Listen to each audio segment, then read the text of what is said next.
Hi, I'm Paul Feinberg. I'm the host of UCLA Anderson's podcast, and I'm here today with UCLA Anderson faculty member Jonathan Greenblatt, and our topic today is social entrepreneurship. Jonathan, you've been involved in a lot of ventures and a lot of companies, a lot of different deals in your career, and we'd like to get to some of those in a few moments, but let's start with something you've been working on most recently, and that's allforgood.org. Why don't you just tell us a little bit about it? Sure. So All for Good is a project that started during my service on the presidential transition team. I worked for President-elect Obama in Washington, D.C. in December and January 2008-2009. Specifically, I was on the Technology Innovation Working Group with a focus on social entrepreneurship, national service, and civic engagement. How do we create the culture of volunteerism? How do we think about, as the president-elect talked about on the campaign, making service an obligation and an ethos for all Americans? So we developed several really interesting ideas. We laid out plans to create a White House Office on Social Innovation.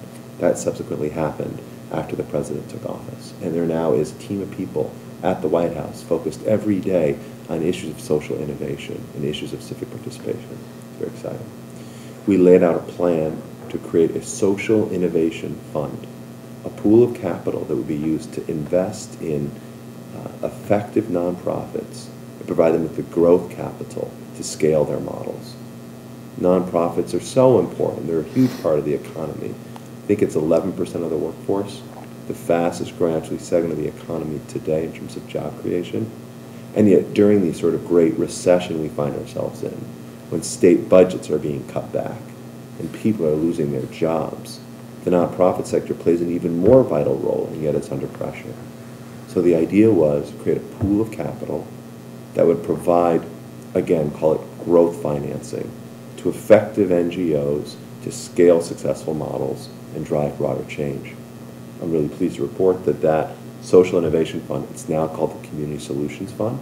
It's been endowed with $50 million, set up at the Corporation for National Service, and should be deployed late this year or early next year.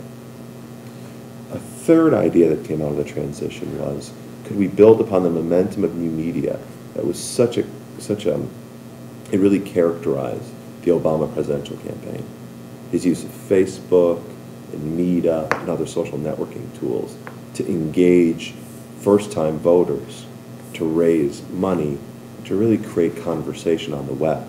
How can we build on that momentum, but do so in the pursuit of service? National service was a really important part of the president's campaign. It was one of his big promises about doubling the Peace Corps, tripling the AmeriCorps, and getting more people to serve. So we asked ourselves, could we use the web to achieve that goal? And we took a look at the current resources that were available. We felt what the government had, that it had built, was not exactly adequate. And moreover, we found there were some fantastic nonprofits, really wonderful groups who are already doing great work in this space, like Volunteer Match, Idealist, Network for Good, Do Something, Truist. There's a whole set of players. But what we thought we could do would be to step up and provide almost an aggregation of all those different players, so that the president could point to one nonprofit venture that would serve as a platform to drive more Americans to serve. So that idea really predicated on a couple points. Number one, we felt like there was an opportunity to bring more robust search capabilities to the space. And so we reached out to folks from Google who got really excited and decided they would pitch in and lend a hand. And secondly, we thought there's some really interesting opportunities as well to build social networking into the service field. I mean, really, the reason why, and all the data shows us why people volunteer, is because someone they know or that they respect is already involved in a cause. It's a great word of mouth effect. So how could we leverage best-of-class tools and partners like LinkedIn and Facebook and Twitter and many others, MySpace is another one that comes out, to allow people to share service opportunities with their social networks, to syndicate ideas with their friends and peers. So we wanted to build a tool that would allow people to share, that would allow people to search, and also we wanted to do this in a very open source manner. Now, open source is a phenomenon in the software world. I'm going to say that again. Open source is a phenomenon in the software world. It's where you build products not with closed systems, but in a more open and transparent manner. So you can crowdsource and solicit help and input from people out sort of on the web, in the ether, if you will, who become part of virtual teams that collaborate and drive innovation. Wanted to apply the same model here. So we decided to build this tool in an open source fashion that would allow many people from all over the web to participate, and ultimately when we launched the product, would allow people to take the product, customize it, and make it their own. So we wanted to build a platform that would work with all the great players already in the mix, and drive more traffic, if you will, more volunteers to them, by creating great search, great sharing, and an open source tool. So thankfully, we decided to reach out to companies. As I mentioned, Google got excited, Craigslist got excited, Facebook got excited, Salesforce. Some of the best names in Silicon Valley said, yes, we'd love to help. We'd love to help you build a 21st century tool, a best-of-class product to get more Americans to serve. And then we went to these nonprofit players that I mentioned, folks like Volunteer Match, Idealist, Do Something, and they said, yes, we'd love to help you build a tool that would get more Americans to serve.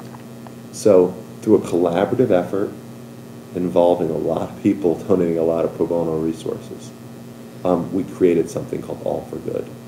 And All for Good, which is on the web and available today, is an online platform built on an open source basis that allows Americans to search and share service opportunities. We've already assembled the largest database of service opportunities ever aggregated, which is great. We've got some of the most remarkable tools on there to allow those opportunities to spread. And most importantly, like I said, we've done it open source. So folks like the Huffington Post or MTV networks and many others are now using our tool and putting it on their own websites, customizing it so that it fits so they can make it their own. And it's interesting because it's a great example of social entrepreneurship. Social entrepreneurship is this trend wherein you see businesses behaving like nonprofits, you see nonprofits behaving like businesses, and you see innovation spreading, not with the desire to just build a better mousetrap, but instead social entrepreneurship is the pursuit of building whole new systems, that change the status quo in a broad-based way that is sustainable and socially responsible. And so what's been exciting about being here at Anderson is that it's an environment which encourages this kind of out-of-the-box thinking. So reaching between the nonprofit and the for-profit sector, and then partnering with government. All for Good is working with the White House and the Corporation for National Service today to advance President Obama's agenda around volunteerism. Putting together that kind of cross-sector platform, understanding how to design it, so you create the right architecture, you build in the right systems, you create the opportunity for long-term impact.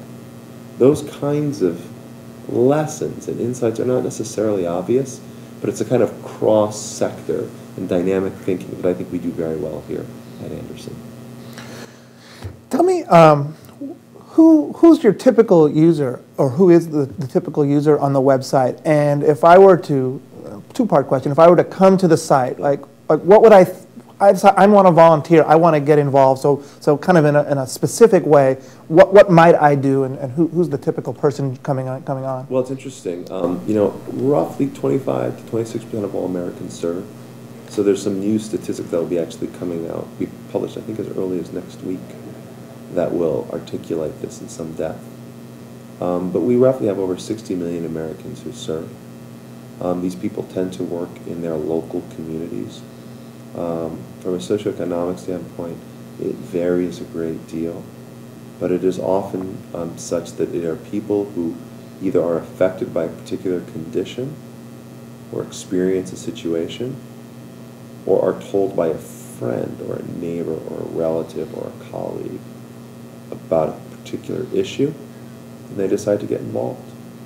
So what's interesting is we are the back end of the White House effort, which you can find online at www.serve.gov. And so just last week, President Obama did a big promotion at the Major League Baseball All-Star Game, where he talked about the desire to get more Americans to get engaged in strengthening their communities through service and volunteerism. And people all went to serve.gov. Now in that case, I think it were people watching the All-Star Game.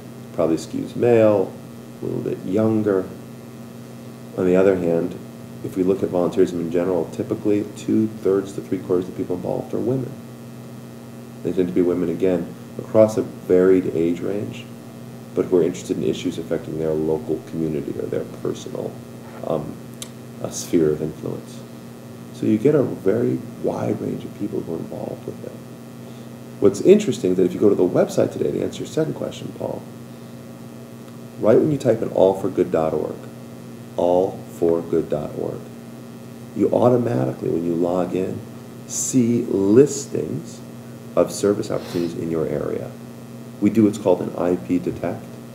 So before you've even typed in a word, we know where you're searching from. In this case, for example, Los Angeles, California.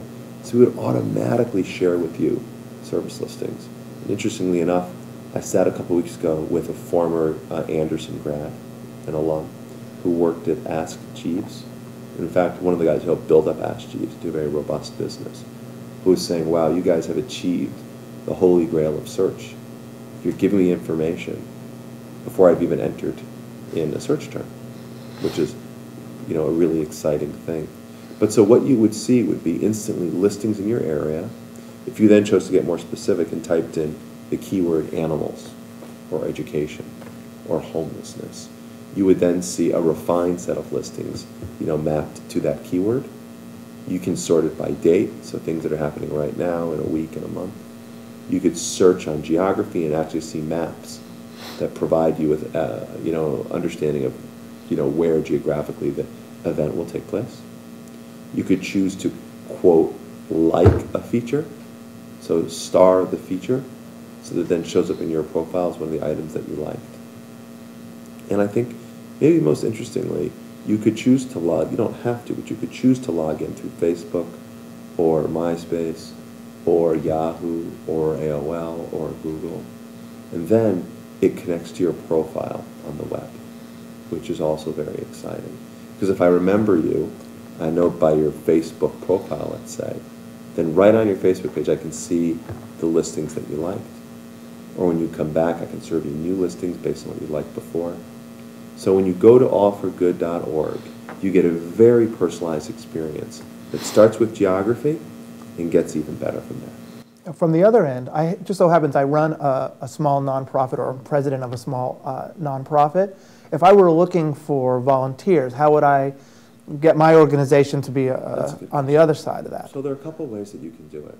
First, you can work with one of our data partners. We get our listings, for the most part, from a series of fantastic nonprofits who spend most of their time working with local nonprofits, perhaps like yours. Groups like volunteermatch.org, idealist.org, networkforgood.org. These are all our partners. So you get your listings on All for Good. Number one, you could work with one of our partners. And this is all they do, is they understand these issues very well. Number two, you could upload your own listings to our website if you wanted to do so. And there is a spreadsheet you could use if you have, say, 25, upwards of 50 listings. Just enter it in our spreadsheet form and send it to All for Good, and we'll post it. Thirdly, you could get a key, like a data key, and you could send us your listings, you know, via XML. It's a little more technical. But for organizations like LA Works, the largest volunteer group here in the city of Los Angeles, managing thousands and thousands of listings, they work with us and they technically send us all their data. So basically, there are lots of ways to share your data with All for Good. If you have a lot of data, you can do it on a very technical XML basis. If you have just a couple dozen listings, you could just enter in a spreadsheet. Or even you could choose to ignore both of those strategies and just work with one of our partners. That's also a very viable approach. Okay, let's take a step to the side for a minute, talk a little bit about some of the other things you've worked on. If renown is the right word, probably your greatest renown is the Ethos Water Company, which if anyone who's been to Starbucks, they've bought a bottle. So yep. Instead of me trying to frame the question and put too many words in your mouth, why don't you tell us a little bit about the genesis of the water company? So Ethos, I'm the co-founder of Ethos Brands. That was the business that created Ethos Water. Ethos Water actually started with my business partner. He had the original idea for Ethos. He was a business consultant working in South Africa, saw people live without water, After that experience, he thought through this notion of the way to tie bottled water to the cause of the world water crisis. And he wrote up a business plan, a draft plan, came to me. We had been friends in business school. Said, hey, you've got some really relevant experience and I trust you. Let's do this together. Now, it's interesting because first and foremost, the world water crisis is a very big problem. Today in this country, we're more aware, I think because of climate change and some other issues like here in the Southwest, drought and weather patterns, about the fact that there is a scarcity of clean water on this planet. So it's more pronounced today, but when we started talking about this in 2002, nobody knew. People just weren't paying attention. And yet, still to this day, water-related diseases are the leading cause of death among children in the developing world. Under the age of 5, mortality rates are just through the roof related to issues like dehydration, often caused by diarrhea or dysentery, which itself is a product often of microbes or bacteria that children bring into their persons through the consumption of dirty water and through living in conditions that are so unhygienic you can't begin to imagine. To know that over 40% of the world's population today lives without sanitation. It means no place to wash their hands, no place to bathe or clean their dishes, probably no notion of germ theory as we know it. And so that creates massive problems. And that's really how the disease loop works, if you will. It's sort of an oral fecal process. So there's a huge amount of human suffering that happens on this planet that's only getting worse in light of climate change, which again is changing weather patterns, which is fueling migration, which is really upsetting the very delicate status quo and the prevailing hydrological cycles that have existed for millennia all over the world, particularly in rural areas. So this is a huge problem. And yet in this country today, even though the numbers are slightly down because of increasing awareness of environmental issues, still bottled water is consumed by roughly 150 million Americans a year. So upwards of half the population is drinking bottled water on a regular basis. It's probably a $12 to $15 billion industry in the U.S. So the question was, how do you connect the billions of people around the world with great need? About 2.5 billion who lack sanitation, 1.2 billion who lack clean drinking water, with the hundreds of millions of people drinking bottled water here in the U.S. And could you transform the act of consumption into an act of preservation? And while doing so, could you engage consumers, educate them about the issues, empower them with information, and inspire them to take action themselves? That's the basic nub of ethos. So we actually launched the brand here in Los Angeles, in my house down in the Marina del Rey. It was the Global Operations Center, from where me and my business partner and our delivery guy, Ben, ran the business. Couldn't find any money. I did raise a little bit of capital. Interestingly enough, there was an Anderson connection. A friend, close personal friend, gave me a little bit of money to get the thing going. He was an Anderson alum who had started a company called Stamps.com. His name was Ari Engelberg, very successful in his own right. Then another friend who was a Tufts alum, I did my undergraduate work at Tufts University, gave us a little bit of money as well, Stephen Coltine, another LA-based entrepreneur. So with a little bit of friends and family money, it got off the ground. We just humped it and found local businesses to carry the water. I got an introduction to a friend, to the head of the Whole Foods region in this area, who picked it up, and things started really clicking along. We had the good fortune to get in front of the founder and chairman of eBay, Piero Midyar, who gave us some real investment capital to scale up our operations. And then we had the good fortune of getting in front of folks at Starbucks Coffee Company, to whom we originally said, you should carry our water. Their response, we actually want to buy your brand. And after a long negotiation and a lot of a perilous courtship, we were able to execute a deal, which ultimately allowed us to scale Ethos to over 5,000 stores across the United States, reaching probably more than 10 million consumers a week, all of whom were in our target demographic, and all of whom were now making a difference in the world water crisis by the simple act of drinking the water. That was pretty exciting. Today, the brand can be found in all 50 states, in Starbucks stores and in other grocery stores and premium retail venues. It's donated millions and millions to bring clean water to communities in need in places like Africa, Asia, Latin America. And along the way, again, it's educated tens and thousands of people. So if you can imagine, even if there are, let's say, 10 million people who go into Starbucks every week and only 1% drink the water, that would be 100,000 people. And of those 100,000 people, if just 1% of them each week would get excited about the water and say, I want to actually do something about this. I mean, imagine being able to cultivate and groom 1,000 passionate, inspired activists every week who are ready to do something about the world water crisis. That's the promise of ethos. And that is essentially the opportunity of social entrepreneurship. It's how do we build businesses that rethink the very premise of the category. So in Ethos's case, we were donating 50% of our after-tax profits to fund clean water and sanitation activities. Most people don't start businesses to donate half the profits. As I mentioned with All for Good a few minutes ago, Google and Craigslist and Facebook came together to launch a venture to get millions of Americans to serve without any hope of actually driving any kind of economic return to their corporate bottom line.